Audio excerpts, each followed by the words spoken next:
Virgin Media Shorts, championing undiscovered talent.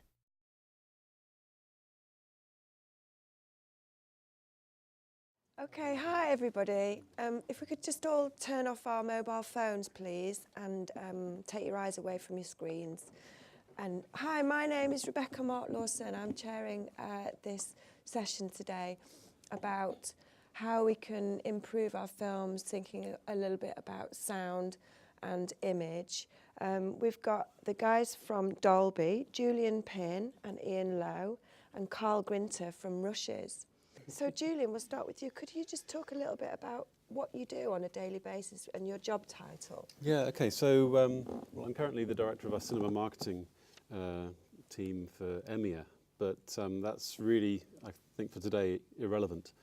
Certainly what I do on a day-to-day basis. My tenure at Dolby has been 18 years, where the majority of that time I've been a sound consultant or a consultant to post-production. Mm-hmm. And if you think about it, I mean, this isn't about a sales pitch, but if you think about it, we've got a whole team around the world that are consulting on all movie releases, large budget and smaller budget, that choose to have some kind of Dolby involvement, whether it's technology or other services. And to date, for decades in the industry, that's actually 30,000 titles that have been released with that technology. So again, that's not a sales pitch. It's just to say that there's a whole host of expertise that I can hopefully represent from Dolby today for your benefit. So feel free to answer, ask questions later on about that. So I'm going to be more focusing on sound today, and leave my colleague Ian to talk about the imaging side. So what do you do on a daily basis, day to day? You make a cup of tea, get to your desk. Coffee normally. I don't tend to drink tea. What is your role within the company? How does it manifest itself? And it's a very grand title, but how does it manifest itself? So, again, moving away from me slightly, but I think more relevant to this today is what the Dolby team can help filmmakers do. Yes. I think that's probably the better thing to do. In terms of sound? In terms of sound, but not only sound, so I'll leave that to Ian. But effectively what happens is, we are a strong believer that cinema is a mixture of art and science. And to be the best you can be in terms of an artist, you need to understand as much about the science as possible to help that science convey your art. And for you, when you're signing off on your particular decisions about sound quality, whether that's dialogue or loudness or whatever it might be, that are the nuances of what makes your art what it is, you need to have faith that what you're doing and deciding is going to be faithfully reproduced down the chain. So what we do as a company is provide very high-level consultation services and standards of setup, so that when you're going to a re-recording theatre, whether it's at Deluxe or wherever it might be, to do your final mixing for your film. So you could be doing a lot of the sound design and obviously the location recording elsewhere. You bring all of those elements together, and that's where the re-recording mix is, in this Dolby environment in a way, where there's a mixing console, there's a certain distance from the screen, it's a projected image. All of the electroacoustic environment in that space is set up to mimic a theatre of this kind of size, so that all of those decisions that you're making about all of the sound elements that have to be just right to give the emotion, effectively, that the narrative at that particular scene commands, and how you want your audience to be immersed or whatever as part of your particular story that you're telling at that stage. You have faith that that room is representative of all the good cinemas around the world. So therefore, you're effectively witnessing what all your audiences are going to be witnessing. So technically and artistically, your signed-off movie will be faithfully reproduced. And all of the team from Dolby will work at those final stages to help all of the crew in optimizing your creative decisions for the cinema environment, which is a challenging environment. It's a very large room. There's a fader at the back. You don't have your own volume controls. And the use of the speakers behind the screen or the ones that are in the room need to be done with some understanding of what changes might happen as room sizes vary.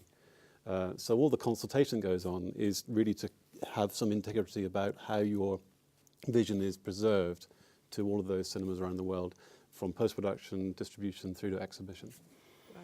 Yeah. So that's kind of the day-to-day things that the team are doing. That's big thinking as well, isn't it? It's very big thinking, but it's absolutely vital. Yeah, absolutely.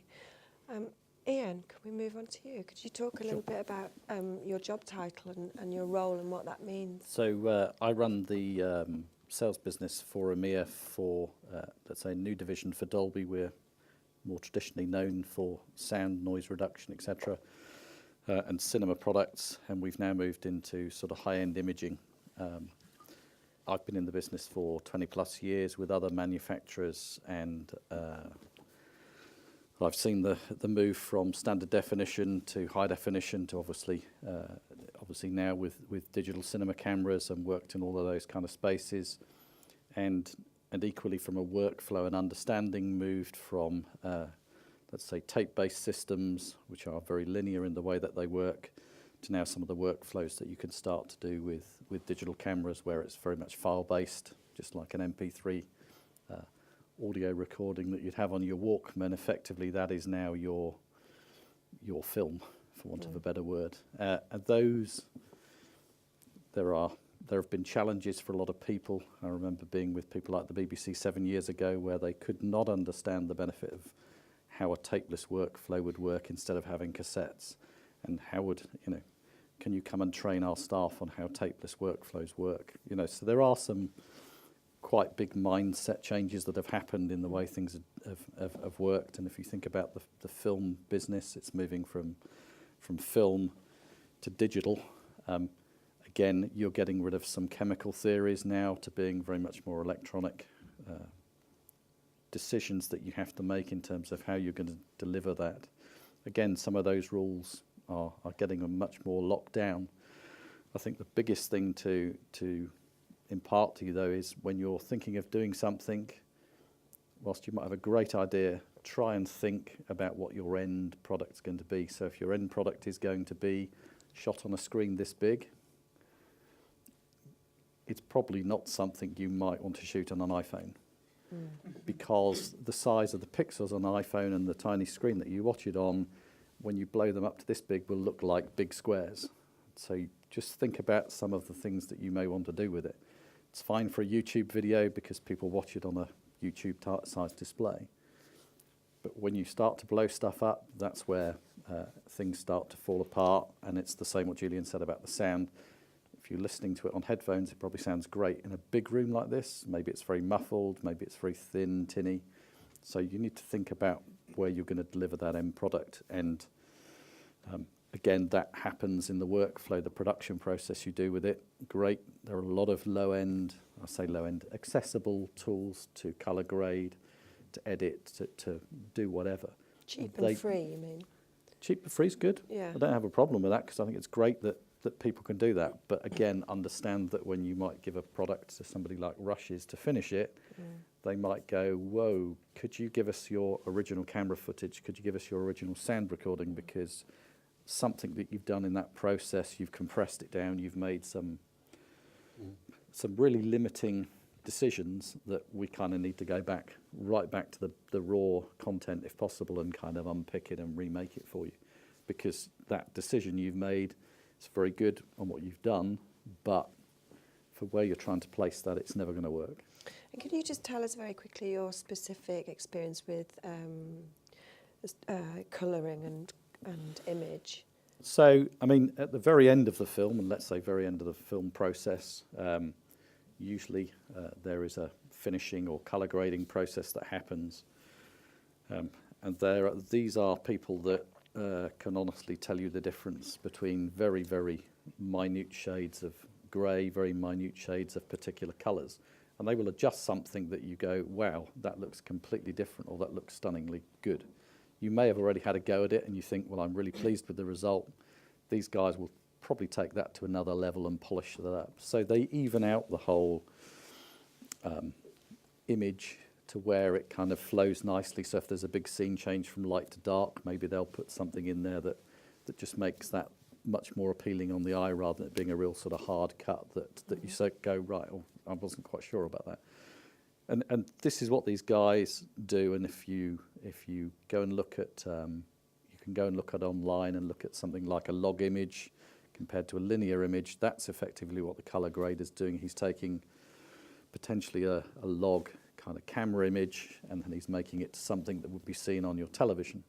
They look completely different, and if you've never been to a colour grading suite or had a play in that sense, I recommend you do, because you'll realise that pretty much every picture you see on television is nothing like it was ever shot, except for probably the news. Same in cinema.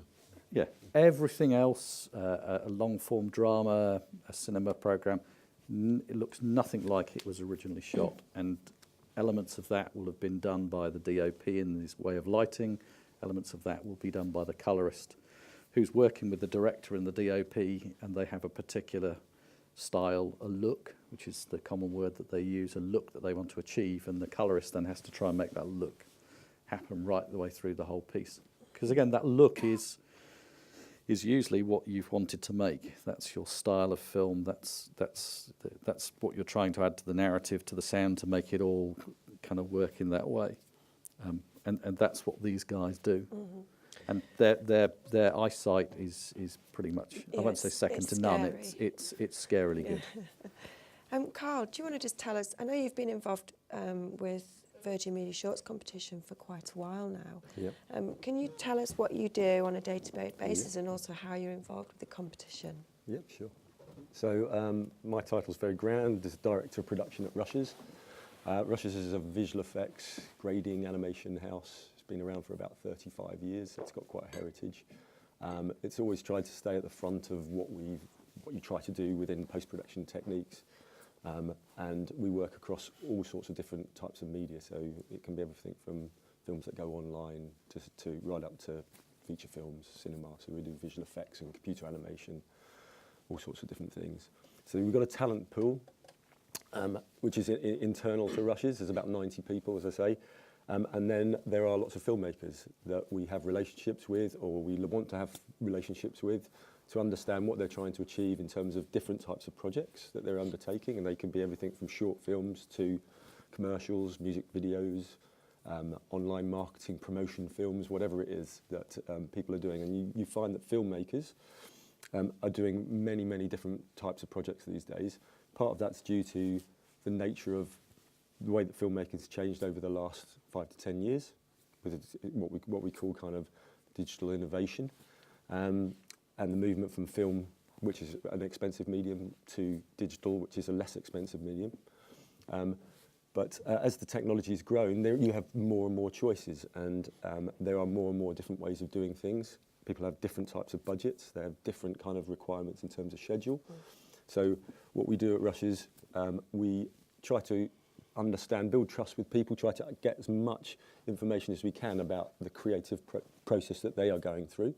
So in terms of what they're trying to do, how they're trying to achieve it, what's the emotion, what's the underlying thing they're trying to get out of whatever it may be, whether it's they're just trying to sell something, whether they're trying to create a very emotional piece within the cinema or within online or whatever it may be, representing brands, etc. So it's quite diverse. And what we try to do is understand that creativity. We try to put it into a process, basically, where we will employ graders or colorists. We will employ a workflow. So we will take people's digital media and we will try and get the best quality that we possibly can out of that, because we've got some quite powerful pieces of software and hardware that we can kind of extract the information or the data that's in those images. And that can be from film, it can be from digital cameras, Arri Alexas, and then we basically look at that and we put it into a process like a pipeline, where we do different things on it all the way down the pipeline, and not necessarily in a linear way. It can be in a non-linear way that Ian was talking about earlier. And at the end, we take people, filmmakers, through that process, and at the end there is a kind of approved, and that's something that's approved.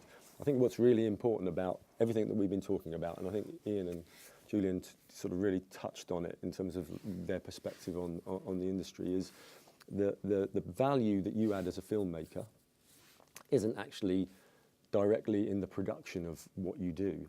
This is the difference between filmmaking and every other industry.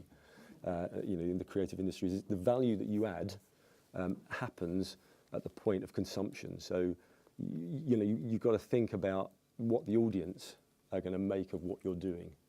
Because although you spend money and you make decisions along your production process, that's always got to be in mind that actually it's all about the viewer that's going to sit in a seat or wherever they may view it at the end of the day and view your content or your media or your film and make sense of that in whatever way. So it's really important for you to kind of think about the decisions you make along in taking your creative idea into a process. You think about the way that the workflow happens in terms of what you're trying to do and about the decisions that you have to make and the compromises you have to make in, you know, from the production point of view, from the direction point of view, from the writing point of view, to kind of output your end product, and with always trying to think about the value that you're going to give your audience right at the end, because that's the difference between great filmmaking and just mediocre, and we all want to do great things. Can you tell me specifically how you've worked with the competition and how that's worked? You know, so we have watched all of the shorts, the thousands of shorts that have been uploaded, and then we get down to maybe 25, and then we discuss which ones might be good to go forward. We have a shortlist with some ones that are kind of at the top of the shortlist and some that are at the bottom, and then we take them to rushes. And what do you guys do? So yeah, it's great to be involved in Virgin Media Shorts. It really is a great kind of competition, and it's a great way of, you know, Virgin Media being able to put something into this industry and provide a platform for people to kind of get films out there and seen. And so we contact the filmmakers. The filmmakers are kind of shortlisted. We contact the filmmakers and we try to find out what kind of material you've shot on, what formats of cameras, what material you have, how you have that. Usually, obviously,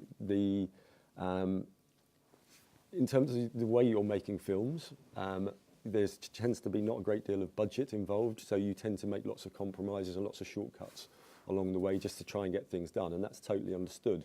What we're trying to do is try to understand what elements we can get in terms of sound, whether we can get any kind of stems, what we call sound stems, so the elements that went in to create your mix that you've made. Sorry, what is a stem? So that might be the original material. So it could be like your voice track, Yeah. it could be like your music track, it could be, you might have had some separate some separate sound effects. So those are all your like stem elements that have gone into, you know, your mix that you may have done. Sometimes we can get hold of elements of those, sometimes we can't. We can just get a stereo mix. But having those elements is often really helpful because you can ultimately, your film is going to end up being shown on a big screen in cinema prior to a feature, and that's converted in the same way as all feature films are created. So you create DCPs. Sometimes they get created into film prints, 35mm film prints, and projected. So we're trying to get DCP is a digital cinema project. Package, yeah. So it's basically an encoded file that you basically give to someone like the Odeon Cinema or the View Cinemas. They upload it onto their digital projectors and project that out. And as the guys will explain, that has all of the inherent kind of calibration. It has we follow a whole ream of different protocols that the guys set up. And it's kind of all approved by particular bodies, which I'm sure Julian will touch on. And it's done in a very kind of calibrated, conventional way, in a way that ensures that all films have the same quality. So you've got your stem material. Yeah. If you're lucky. If you're lucky. If you're lucky, yeah. You're almost like a detective, aren't you, trying to work out what's come from where. You're communicating with the filmmaker. Yeah. Could you give us an example where things have not quite gone in the right way, or where you've had to kind of say, look, this is not going to work. We can't blow this film up to big screen quality. So I suppose one way of thinking about formats is sometimes it comes down to that idea of compromise. Sometimes you are limited to what you actually can get your hands on, what's available to you in terms of camera format. Sometimes the choice, and this goes back to what I was saying earlier, the choice about the camera formats that you're using is part of the creative process. And you have to think about, well, this is the kind of look that I want to go for, because this is the kind of emotion, or this is the type of power. I think this will enhance the power of what I'm actually trying to say through this film, or communicate through this film. So it's important that you consider those kind of things when you're actually looking at your subject, looking at what emotion you're trying to get across. So in some cases, people will shoot with not a great deal of light, and that's fine, but you have to also understand that in doing so, sometimes CCDs in digital cameras, they're only as powerful to be able to convert the light that's falling onto the CCD into an image. And when it's not sufficient, you start to get quite grainy, very noisy images. And that may be fine for looking at on a small screen, but the moment we blow that up, as Ian was talking about earlier, onto a big screen, then it interferes with the actual pleasure, and it goes back to the idea of the value that you're actually trying to give to the audience. So there comes a point where you have to kind of limit what can actually be done, and say, well, actually it's not going to be as powerful on the big screen as perhaps this film. So it's something to think about in the workflow that you take on. And very quickly, have you had any examples of sound where it's gone wrong? So, yeah, sound, a lot comes into sound really, where placement of mics, where the action's happening, how you're setting up your equipment in relation to where action is going to actually occur with actors. Okay. And sometimes you pick up a lot of noise, and some of that noise needs to be reduced, and obviously that's something that Dolby's been very famous for. So Julian, just talk a little bit about what these guys should be doing in terms of best practice when they're thinking about shooting their film. And So I'm going to delve into a bit of detail here, and I think Carl touched on a very, very important point here, that as artists you want to always have in mind the consumer.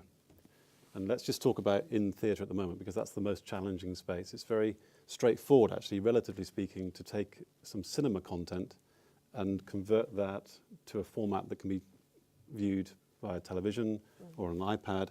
But going the other way, it's almost like a hierarchy. You cannot easily blow that up to a cinema experience. Now, I'll talk on sound, and I'll try and be as concise as I can, but let's go backwards, because I think that's very important. If we start with that consumer in mind, and let's use this room as a typical example. Now, very, very quickly, since the very beginning of sound, I'm not going to go through 85 years of sound, but the very beginning of sound in cinema, there's always been I'll talk at 25 frames per second. There's always been a center speaker behind the screen right here, and the screen has holes in it. And the point of that has been to have the dialogue very clearly coming from where all the action is going on. The actors are there. And even if they walk across the screen, having the dialogue coming from that center speaker has been the very most important thing that happens, a center speaker. Now, we still have movie makers, Woody Allen, for example, who would still make a mono movie, even now, these days. Kubrick also. It wasn't until Eyes Wide Shut that he started to kind of make a bit more stereo, mono. And if you think about these days, we're talking about stereo, everybody wears headphones, we're talking about 2 channels. There never existed a 2-channel system in the cinema, because if you have a speaker there and a speaker there, and you put your dialogue and pan it centrally, everybody sat literally in about 20 seats in this auditorium will perceive that the dialogue is coming from somewhere around about here. Everybody on that side of the room would perceive the dialogue is coming from the right-hand side of the screen, and everybody on that side of the auditorium will perceive it coming from the left-hand side of the screen. So half your audience will have one experience, the other half of the audience will have the other half of the experience. That kind of works if everybody's sat in the middle of the screen, but they're not, they're walking around, and it just absolutely doesn't work. And suddenly you spoil this illusion of the sound and picture being united. If you split that illusion, then you've lost your audience from an emotional perspective. Now let's fast forward very, very quickly. In this room we now have left, center, and a right. Okay, you can't see them, but probably behind the fabric, whatever it might be, you'll have lots of surround speakers that either act as 1 or as 2, maybe 3, or even 4 zones. And we've got technologies coming out, such as Dolby Atmos, whatever it might be, that allows every single one of those to be addressed, even overhead. So the ability for sound to be absolutely around you in a very powerful way is already with us, and it's already coming and getting better and better with digital cinema. So very quickly, Danny Boyle said the other day, 70%, 80% was sound. The overall experience, sound is 70 or 80% of the experience.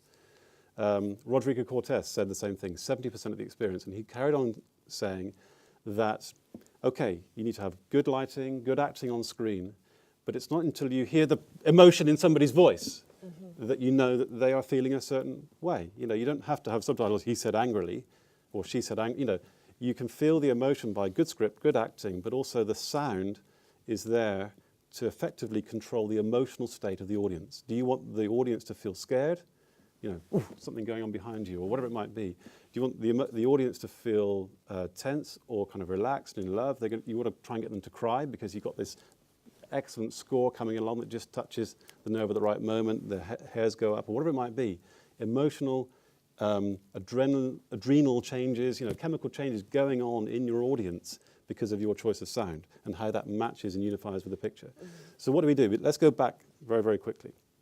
In the next 2 minutes, I'll try and go back as much as I can. In order for you to have all of that power of this sound system in this room that has a certain dynamic range, the fader level in the projection box has a reference level that we all try and keep at that level, which gives you a window of dynamic range to say, you know, if somebody shouts, you want that to be a clean shout and that dialogue level in this room to be about right, so it hits the peak level.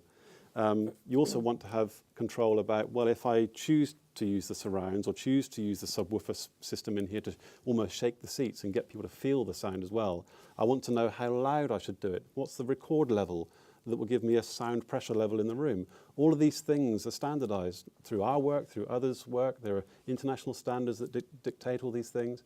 So what we do is we have a network around the world of hundreds of facilities, whether it's, you know, a Rush's, a Deluxe, or others, that are set up in this exact same scenario. So with the mixing console in the kind of middle of the room, mimicking a good seat in the auditorium, you know, 2/3 of the way back, central-ish, the re-recording mixers can take all of your original dialogues, all your sound design. The stems effectively is a very bare minimum, separate dialogues, that's one stem, separate footsteps and Foley, another stem, separate effects, another stem, separate music, another stem, maybe some atmospheres as well, at least 3 stems, but as many as you like in a way.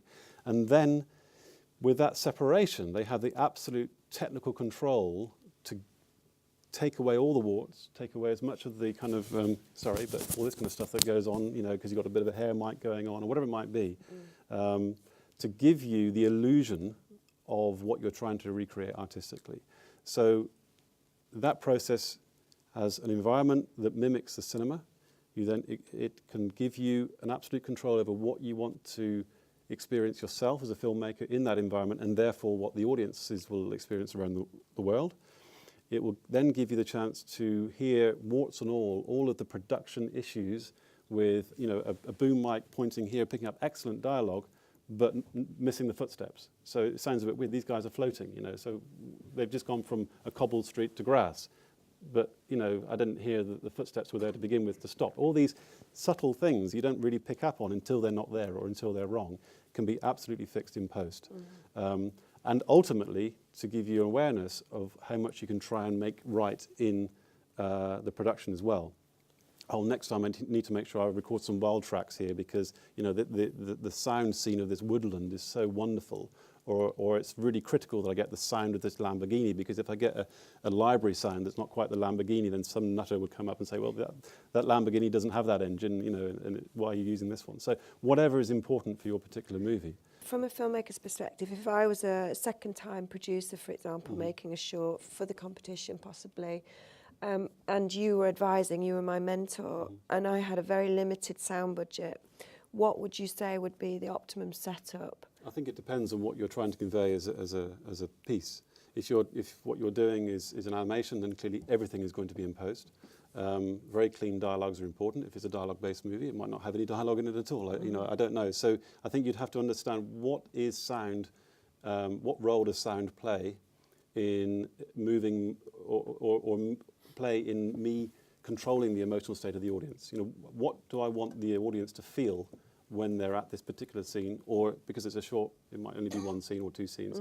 What's the emotional storyboard in a way, and how can sound help me in doing that? Is it going to be dialogue based? Is it going to be music based? Is it all about effects and sound design? How much of the music is sound design and how much of the sound design is music? How do these merge together? And how does that work in terms of supporting the images as well? When you understand the priority of what the sound is going to do for your movie to get that emotion, ultimately on a technical basis, you want to try and, in your workflow, keep as much of this as separate as possible. Laptops these days are very, very powerful. That, as Carl was saying, if you finally bake everything down into a stereo mix that works brilliantly on your headphones, it's not going to work at all in the cinema. Because the best thing one could actually do is to mono those two channels together and bung it into the center speaker and have a mono movie. Seriously, that's as brutal as a suggestion as I could make, because nobody wants that because of all this Ferrari that's available to you in terms of the quality of the dynamic range and the excitement and the emotional subtleties that this system can give you. But if you've only got stereo and you put it to left and right, you're going to have a very, very big hole in the middle of the screen, exactly where you want the sound to be coming from. It's not going to sound like it's coming from the lips of or the action or whatever it might be, and you'll ruin everything. So that would be a very crude fix. But if you can present stems, have them as clean as you can and not baked in and mixed in, then depending on your budgets and your time, that will give a lot more freedom to scientifically and technically optimize those to be in keeping with your artistic vision. When you say not baked in, you mean single tracks for each recording, each character's voice? I mean, for a big movie, that could be over 1,000 tracks. Yes, but for a short, if there were 2 characters, for example. Yeah, I mean, you may have 20 tracks. You might have whatever it might be. I don't depend on the complexity of the short. The more separate you can give them, the more work there is to do. Yeah. But the more flexibility they have to give you your vision. I think the real point would be, whatever you've shot originally, sound or video, keep it. As because a backup, yes. Because somebody may come back to you and say, explain the process, and at a certain point in the process, you've done something that limits what you can do with it. If you can get back to where you started from, maybe there's a chance for somebody to, with a magic box of tricks, to kind of make that work. And, you know, if you've got some wild track stuff that you recorded at the same time of a woodland scene and you're a bit thin on sound, again, that can just go in the mix and just make that come alive. So it's just about saying, get as much as you can, but try and keep it all, because when you get to somewhere to move it away from where you've been working, you may find there's some holes, and that's traditionally what people don't do. They've finished it and it's there, and you say, okay, what can we do with that? Yeah, not a lot. So when I say it's baked in, you've kind of panned some sound between left and right. It kind of works with your viewing or whatever it might be on your laptop.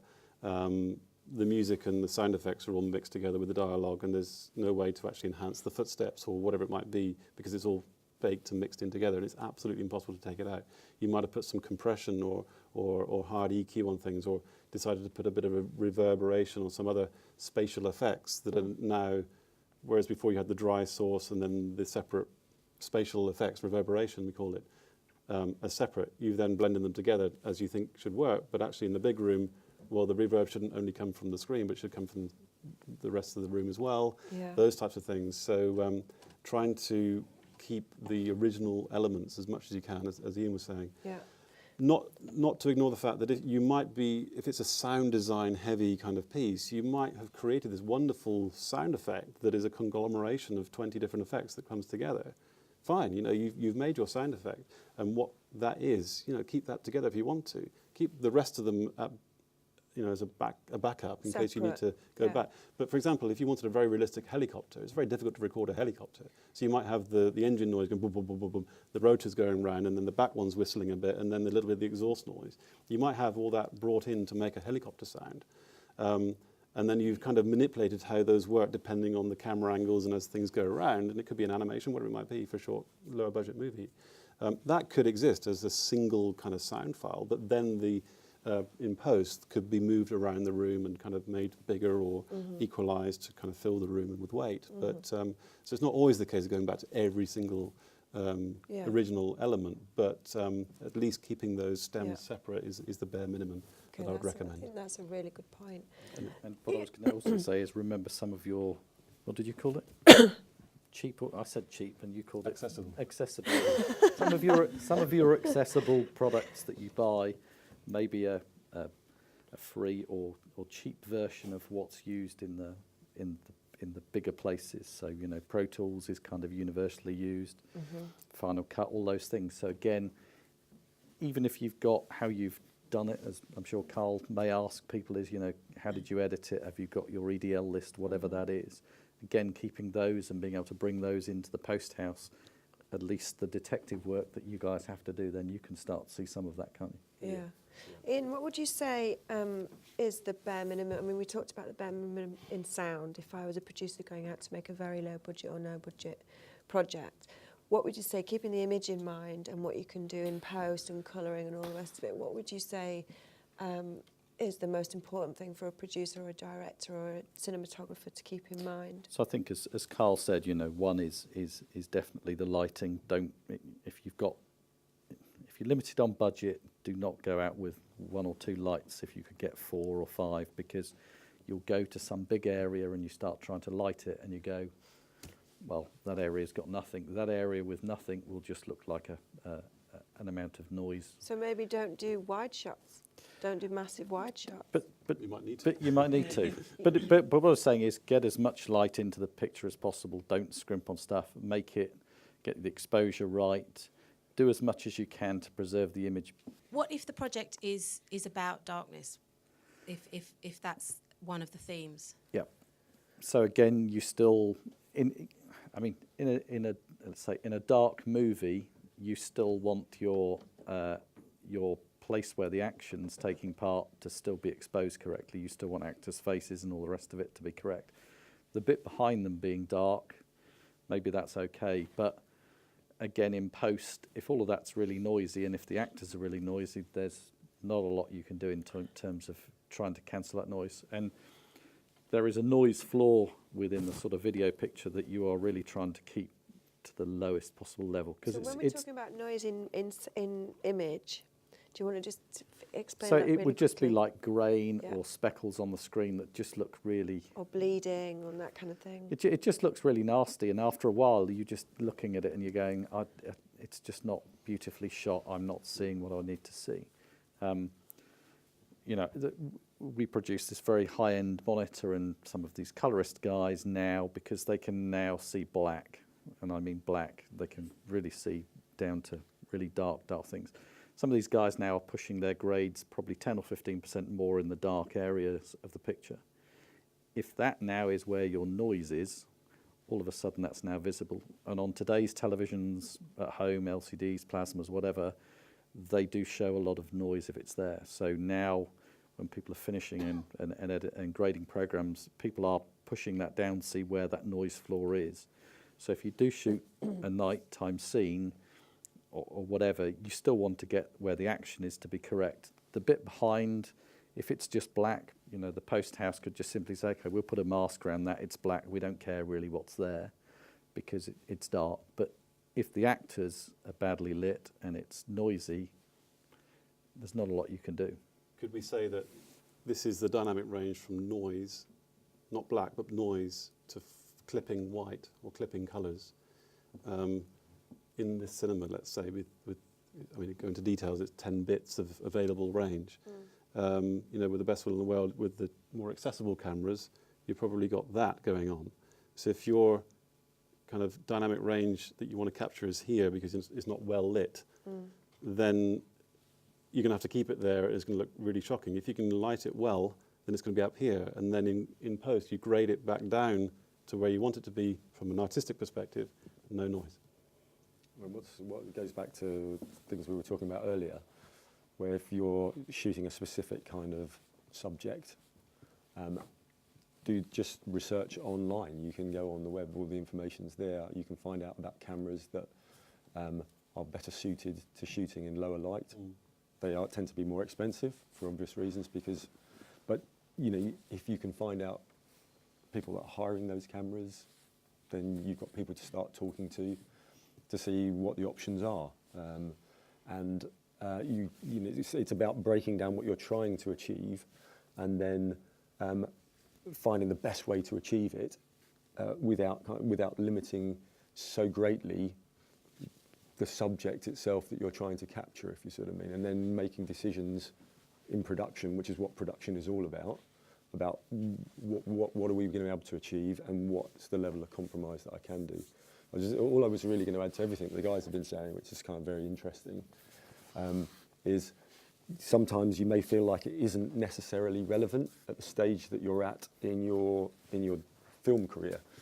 I mean, part of my job is to understand filmmakers take a long time. It's a journey. It isn't something. There's very few filmmakers that they create a film and suddenly they erupt onto the screen and suddenly they're making great films and they're making feature films. It's a journey. It's a slow process, and Virgin Media Shorts is certainly one step on that journey. And a lot of people that have won in previous years have gone on to make the next short. They're now looking at features and things like that. So it's best to bear in mind that what is being sort of said to you does have a relevance on the journey, and you've got to think about it from that point of view. And if you start setting your workflows up and the ways that you think about things at an earlier stage, you kind of move from what is amateur, semi-professional, into much more of a professional field, and your films do start to stand out to a greater extent. And it's all about learning. I mean, I've been in this career for 25 years or something, and every day I still go in and I learn something amazing. I listen to these guys talking and I'm like, yeah, now I understand that now. So it's the same thing. It's about being open. It's about, the only other thing I would say that's kind of really relevant is often the kind of idea of the creative process in filmmaking is kind of seen as a singular type thing, or between writers and directors, and it isn't at all.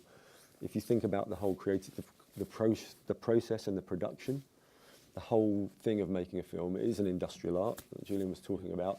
It is a collaboration, and everybody brings something to the party, and it's also about trying to find the right people as well as the right equipment that you can break all of that down to put the right kind of ingredients into your film to kind of create the right impact or the right result that you're after. One thing I would add to your point is if you can afford it, because I think it's probably foolhardy not to do it, is to always do a test of certain things that you want to try and do just to see how they work. So exactly on that production process, I've got some really bright daylight scenes. Probably you don't need to worry about lighting. I've got some indoor shots. Depending on the size of the room, I need to worry about lighting. I've got some nighttime stuff. Whoa, I need to really understand what's going to be done there, because 2/3 of my film's great and 1/3 of it looks terrible.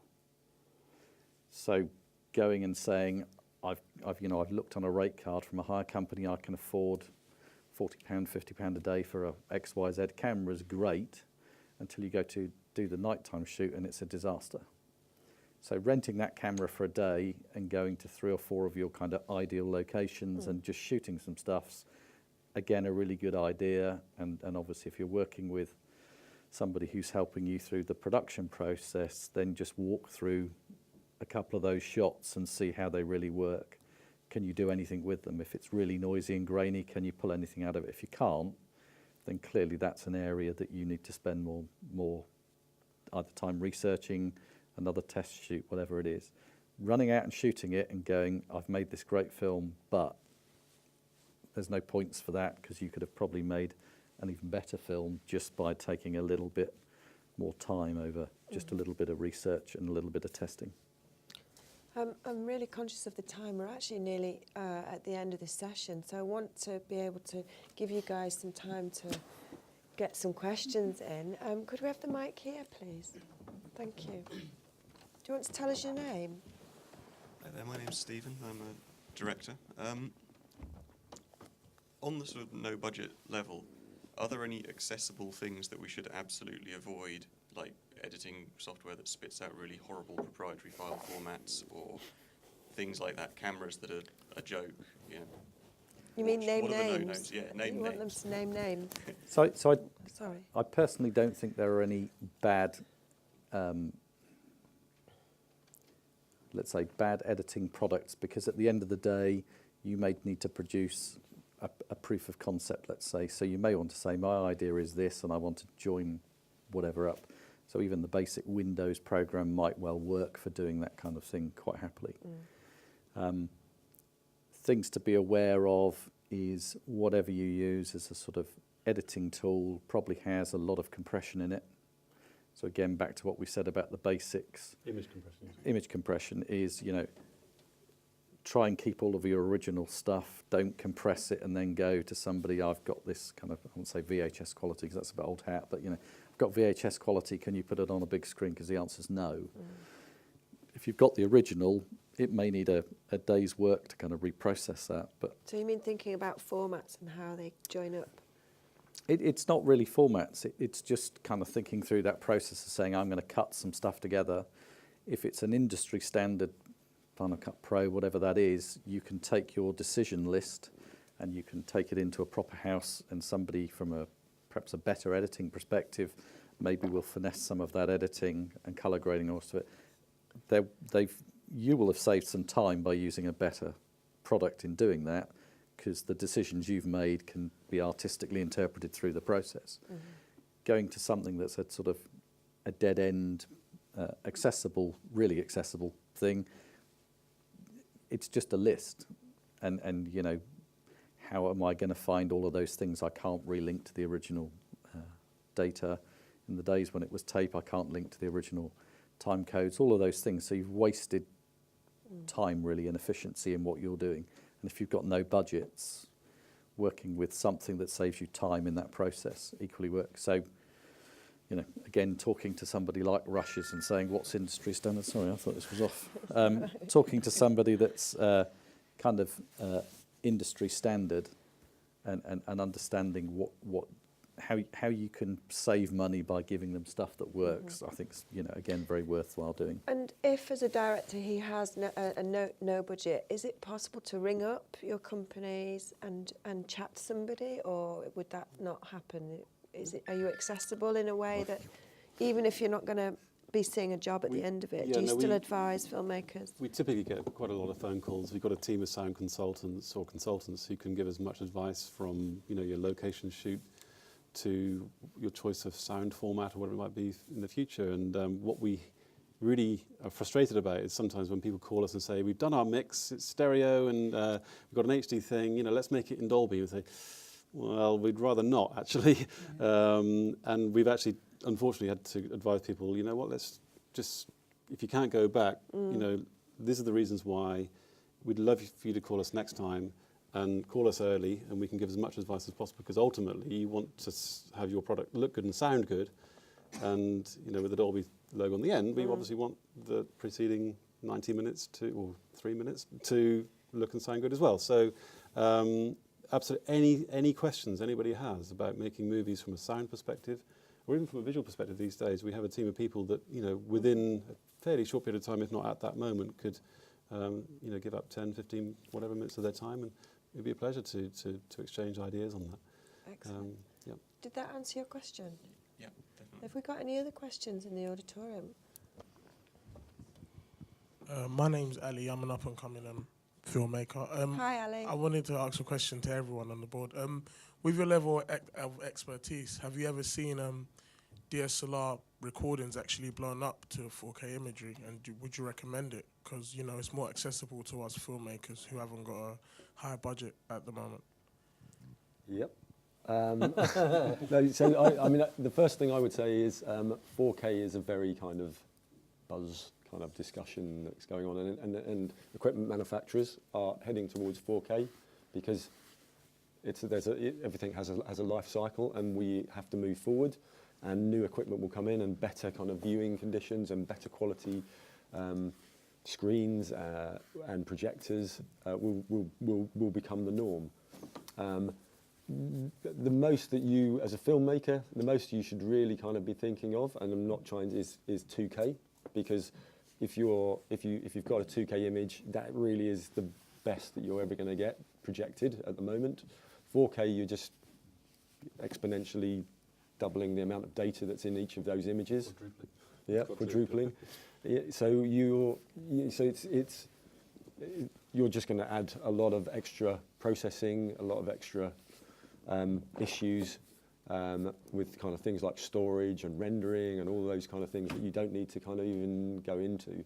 So I think it's just thinking about, okay, what's manageable, what's the best format that I can shoot on, so really for anything going onto the web, anything going onto the big screen, you can generally, as a filmmaker who's kind of moving through, get away with HD. I would say, so from a DSLR perspective, just always think about the format that DSLR is outputting. So most Canon or Nikon products these days, which are very good cameras, semi-professional, for younger for filmmakers, they will output either H.264 or an MPEG-4 type format, which is a compressed file, obviously. Generally, they tend not to have time codes associated with them. You need to check that out with your specific cameras. You should always make sure that you're starting from a good foundation, that your material has things like time codes that are consistent and they're consecutive as well. So not everything's labelled 00 or 01 for every single clip that you have. And then you can take that into you can create a file that is comparable in terms of its compression quality. So just as a basic kind of way, you could go, okay, I'll take Apple ProRes 422 HQ files. You could transcode those, add the time code at that point, take them into a Final Cut, but there are many other pieces of equipment that you could use. You can start editing with those, and you can, as Ian was saying, try to keep all of the elements, try to keep them live if you have enough storage space on your Final Cut or on your Mac, and create EDLs, and that allows you to kind of trace back all the way to the original material, exactly, any elements. It's much easier to change things as you go along.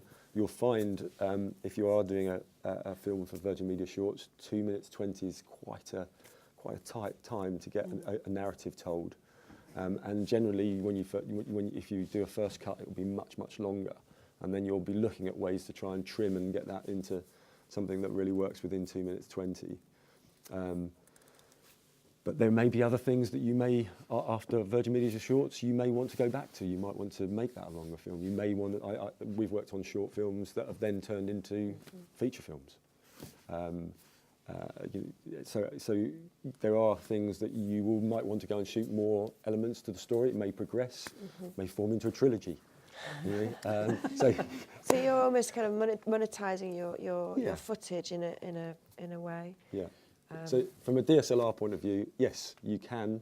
You have to be aware of what your inherent technical limitations are going to be and what the image quality. From a grading point of view, just touching on grading, if we receive material that is Apple ProRes 422 HQ files that have come from a DSLR, that we tend to be able to balance them.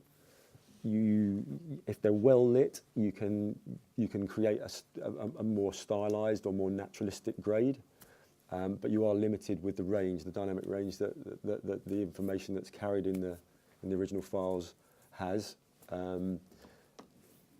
But that's, as I said to you before, it's something to know about, something to think about in the process of choosing the way that you're going to shoot your film and making the most of it in terms of what other things that you can bring into it, like sound. I think that's a really good point, that 80% of what you kind of emotionally feel in a film can come from sound. So just to go back to your point, again, frame rates are very important. Some of the cameras don't record at 25 frames or 24 frames, so you've already thrown away some of that artistic intent. 24 is really the lowest frame rate that people use for motion. There's a push towards, from a television perspective, up to 50 frames, and obviously stuff like The Hobbit with the 48 frames is very much where people are looking to go for the future. So trying to get stilted action of people walking through because you don't have the right camera doing the right frame rate is equally a wrong thing. Totally agree, don't get fooled by 4K. You can't afford to do a project in 4K, I'll make that sweeping statement. It's 4 times the data. So if you're shooting on a memory stick or a card, it's going to fill up 4 times quicker than if you were shooting in HD. So unless you've got a massive amount of budget, it's an absolute no-no. And most cinemas, I don't know this cinema, but this cinema is probably at best equipped with a 2K projector. I'm trying to see it. Yeah, I was just looking up there, and all I can see is I can that see the is that 35 fill light. But 4K maybe will happen in whatever period of time, but realistically, right here and now, it's a 2K deliverable. That's what's standard, and that's what's will get kind of put out. And HD to 2K works kind of well. So There, you heard it from the man here. Is that, trust my own record saying that. has 4K that will answered never your happen. question? Okay. It's worth pointing on the frame rates as well. Cinema is always very much around the 24 or multiples off, which is a new phrase because with The Hobbit at 48. Having said that, with the high frame rates that are being discussed now for maybe Avatar 2, Jim Cameron's talking about 60 frames a second. But 24, you've got to understand that if you're shooting your product at 25, then there's going to have to be some kind of conversion, especially to film. With digital cinema, most projectors can probably cope with 25, but it's not an elegant switch to go from 24 to 25. So when a show is made, if you want your Virgin Media short to be running at 25 before the feature that is absolutely going to be in 24, it may not actually work from a flow perspective in the show, and there may need to be a 10-second gear change between. So ultimately, I think you would probably advise that it be converted to 24. I'm not putting words in your mouth. No, but that's again, kind but of I was just thinking. about Carl, sorry. Yeah, I was thinking from a filmmaker's perspective, you may want to put that. I mean, if it's a short, you may want to get that aired on television, and again, television is 25. So, Carl, what are you blowing up to ultimately? Are you still on prints or are you digital? Digital cinema. Okay. DCP. So, generally most people will shoot at 25, and then because they're going to use it for multiple purposes. Yeah. Okay, I'm going to wind it up now. I think we've had some amazing insights, lots of technical information that we may need to go and lie down for a bit and close our eyes.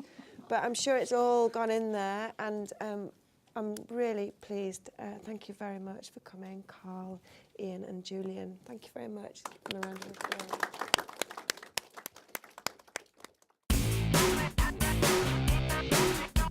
Virgin Media Shorts, championing undiscovered talent.